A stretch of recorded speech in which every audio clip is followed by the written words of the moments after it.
Hello, everybody, and welcome to the Line Ball All Stars versus the White Cliffs Pool League. In this mini series of 8 episodes, we will play 10 games of Line Ball with a best of 3 format, and then we will play a set of 10 international 8 ball pool games to see who the champion is. And we have Ultimate Pool commentator and player Luke Terry here with us to go over the series and commentate. Find out the rules in the description of the video, and I hope you enjoy the series. And we are back, ladies and gentlemen, for part 3 of Line Ball All Stars taking on Dover. And a really impressive start from Line Ball thus far. Dover getting their first point on the board, but make sure you go back and check out episodes 1 and 2 to find out how it all panned out. I'll tell you one thing though, Ardat really impressed me with his first match, but immediately goes wrong there. I feel like I've jinxed him a little bit. But in his first match, he just played such good match play, just held with his opponent. Obviously, Dover's being such good QS. I'm always fearing that they might start trying to run away with things, but Ardit held his own, and then when he needed to attack, he did, and played so well. But he's immediately on the back foot here, so work to do. Is he going to push the boat out a little bit? No, he's played a bit more reserved here. That's a good shot. Just sliding off that yellow, just puts his yellow closer to the pocket, and actually puts that other yellow in a position that he could potentially knock it out later. Sam just doing a really good job there just to avoid the red. Any contact might have knocked it in. But playing it the way he did just means he's held that yellow in the corner. Has Ardit overhit this? No, just catching it on the right side of that red just meant it was going to the jaw. So good shot from Ardit, that.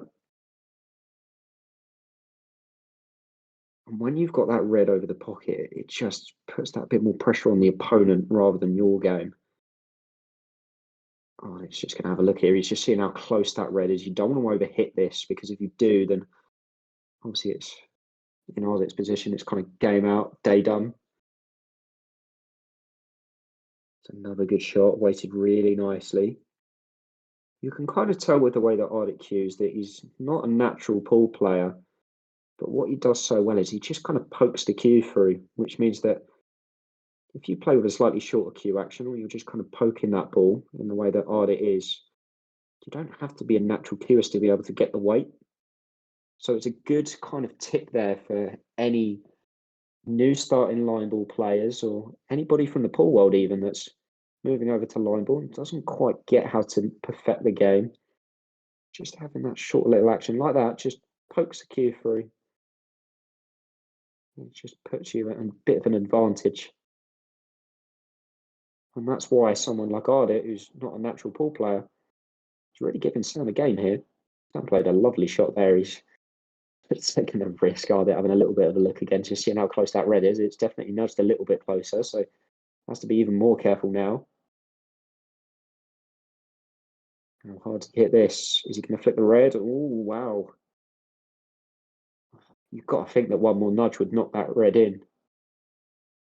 Who's going to blink first? Sam going for these yellows towards the corner. I don't blame him for that.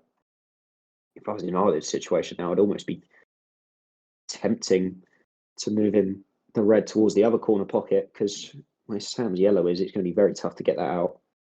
But he's going to hold with this corner. He doesn't want to overhit this. He's played it really well.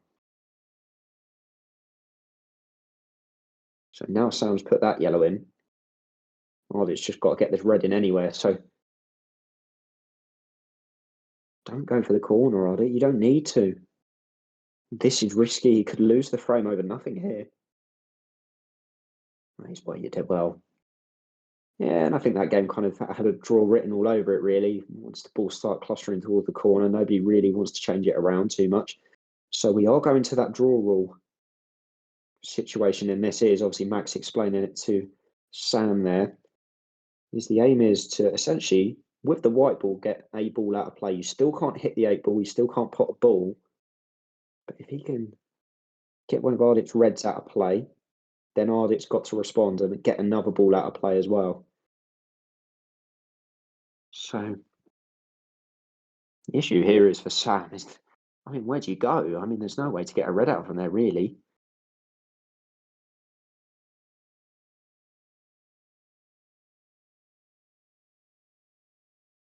Yeah, so in this format as well, obviously, you have to make contact in order to remove one of the balls. So I think Sam, in this situation, I think he's trying to play a sensible shot here and just try and nudge the yellow safer to stop Ardit being able to double it out, which is exactly what he's done. I mean, the issue is here. I mean, what do you do? I suppose it's just a battle of, I suppose, who knocks the red in first. It gives me really similar vibes to a Mark Williams frame against Liam Highfield at the UK Championships in the snooker a couple of years ago, where all the reds kind of clustered towards one of the pockets, but with I think it was the yellow that was hanging over the pocket. Neither of them wanted to pot the yellow, so they were just knocking the reds closer and closer and closer until eventually one of them knocked it in. And it's got that exact same vibe here. So I'm just going to knock that yellow back into the cluster again. And I'll tell you what, if this ended in a bit of a standby really for 5 or 6 minutes, you wouldn't be surprised. I mean, Ardit's got nothing he can do, so not got anything he can do. Is he going to hit the 8 here? Yeah, there you go. The problem is that it was all about patience. Who was going to kind of blink first, and Ardit has, and that's going to be another point on the board for Dover. They're making a good comeback here from 4-0 down to 4-2. But you've got to say, I mean, Ardit played a good frame there, but problem is that when you're buried like that, somebody's just got to try and push the boat out. Dover just showing that little bit more patience, and it's got them the point. For those of you that follow a lot of Q Sports, this is very similar to the kind of Mosconi Cup format where two teams of 4 or 5 come up against each other in a race to 10 or 11. In this situation, it's a best of 18 where 10 frames are line ball and 8 are pool. So, you get a bit of a mix of both worlds here. Be very interesting to see how the line ball players cross over. But it's also been very interesting to see how the other players cross over. And Eric immediately hitting that 8 ball again. Did it in his last match as well.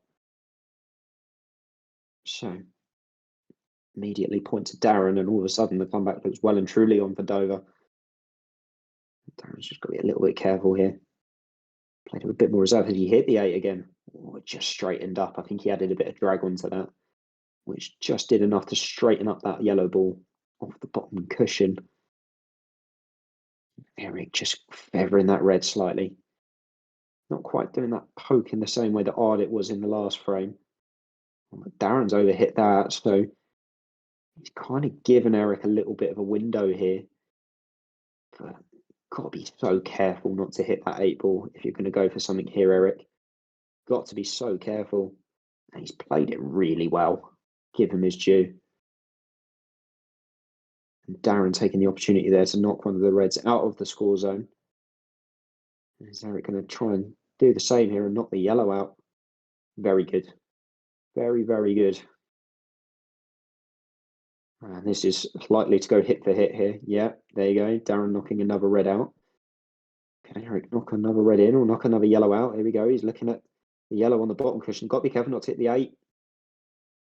Oh, he didn't quite get the yellow out. He's not one of the other yellows a bit further out, which maybe does him a favour, but being up here gets another one in, puts that yellow into a slightly better position as well. So all the pressure now on Eric in this frame. Obviously being a point down already in this best of 3. He can't afford to lose another one. So he tried to push the boat out a little bit there. That red's kind of come out, and now this is a huge advantage to Darren. I mean, all Darren's really got to do here is just make sure. He's just put in 2 just for the sake of it. Easy game, isn't it, Darren? But here we go for Eric. Gets another point in, but this is now a long, long way back, and Darren just securing another point there. So Eric's got to somehow at least get 3 balls out and make a point of his own. And Ardit there just showing him some sort of outrageous way to try and get there. He gets 1 out, but it's not going to be enough, and it's going to be another point on the board for Dover. Eric puts the hand out. Oh, Darren didn't shake his hand there. I was going to say, Darren, that's a little bit informal, that. But went on the board for Team Dover as they go back within one. And it feels like if Dover can kind of just keep with the line ball all-stars here, that when it goes on to the games of pool, that was when they'll have their advantage. Max Barrett, the skipper, is back in the fray, taking on Stewart. Stewart made a couple of mistakes in his opening match, as did Max, so both players will be looking for a bit of a reprieve here. Max immediately looking towards that corner. There you go. That's signs of an experienced match player, but that jaw has just saved him there. He's very lucky not to hit the eight ball. Stewart doing very well here, just to cluster his yellows together. And putting the two like they are, you can't hit that hard, otherwise you're going to be hitting into that eight ball. So Max just having to settle there and just knock another ball in.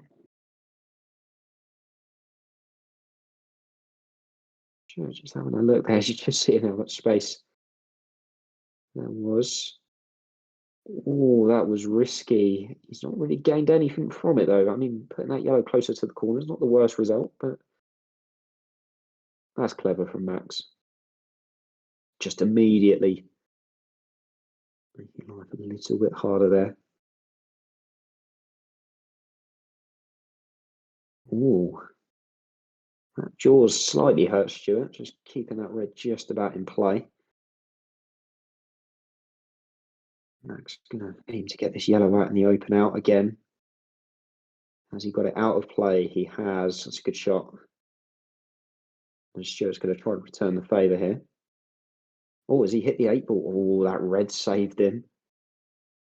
That red has hugely saved him. And actually, where that yellow's gone, he's under a little bit of pressure here. Oh, well, that was risky. So risky hitting anything towards that plant, even if it's just a ball onto ball. Good way to understand is that if you're going to hit the right-hand side of a ball, as you look on the screen here, it's probably going to go left. So that ball is always going to be tracking towards the plant, towards the pocket. Interesting frame this now, actually. This eight ball being close to the cushion. We haven't quite seen that yet. So a bit of a new situation here for both players in this match. Stewart immediately doing a good job there of just burying that yellow behind the eight ball. Max hasn't quite made the line there, so immediately puts himself under a little bit of pressure in this match.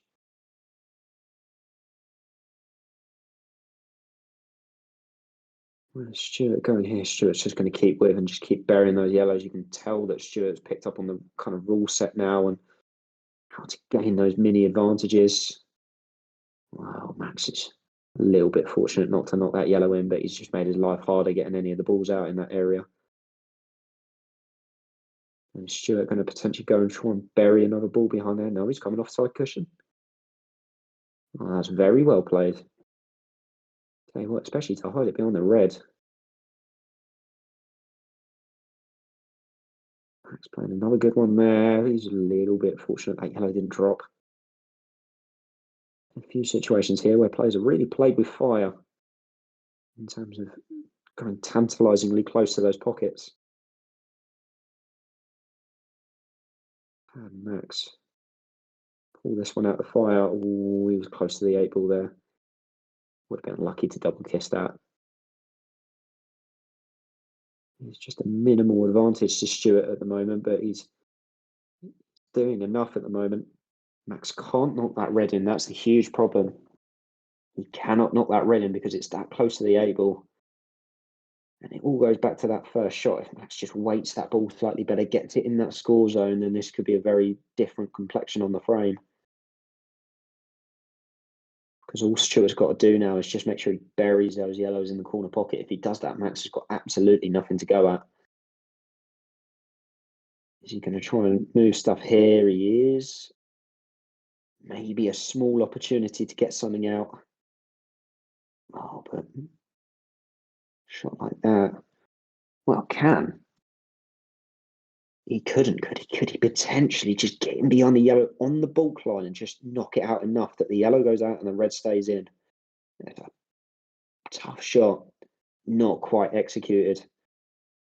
Or is it executed? They're having a look. Well, has it? Yeah, Max has pulled this out of the fire. That's a great shot. And now they've gone to a draw rule. So actually, Max is still alive in this match. By hook or by crook.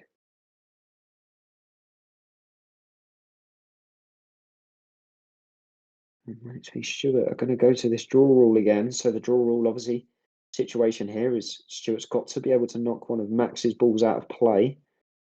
Or at minimum, make contact. But if you get a ball out of play, then Max has to be able to match it. So actually, I don't know who I prefer in this situation. I think I kind of prefer Max. Those reds just a little bit more buried. Or do I actually? I don't know. This is awkward because that 8 ball being where it is, I wonder if Stewart can potentially come off the back cushion and just knock that red out without it making contact with the 8 ball. He's going direct here. This is risky. Anything could go close to this 8. Wow. Wow. That is.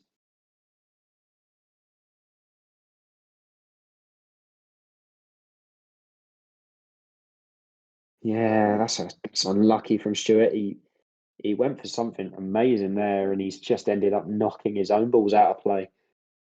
I almost got so enthralled there. I almost forgot what colour set he was. But yes, it is going to be a point to Max Barrett. The way that works is if he knocks his own balls out of play, it's almost like a minus point. So Max didn't really need to do anything after that, and Stewart concedes. So point on the board for Max Barrett, and he's somehow still alive in this match. To be honest with you, I felt like Stewart probably should have beaten him about 5 minutes ago. But as it is, the line ball inventor is conjuring up something pretty special in this frame. 8 ball right in the centre, so a bit more of a classic frame this. Can Max get himself out of the fire? And this time waits it slightly better, gets that first ball in.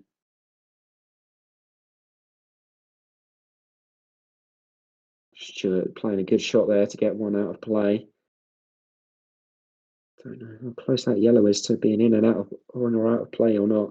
Max is going to try and remove it here anyway. Oh wow, that's a poor one.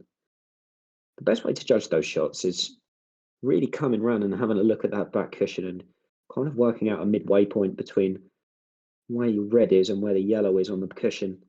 If you do that, you can get a bit more of a grasp of where you need to hit plain ball. Oh, Max, that's a poor one, and it's going to cost him. And Dover are going to level up 4 apiece. And that is going to be the conclusion of episode 3. We will be back with you for episode 4. But signs of things at the moment are that Dover are in the ascendancy. We'll find out in the next episode.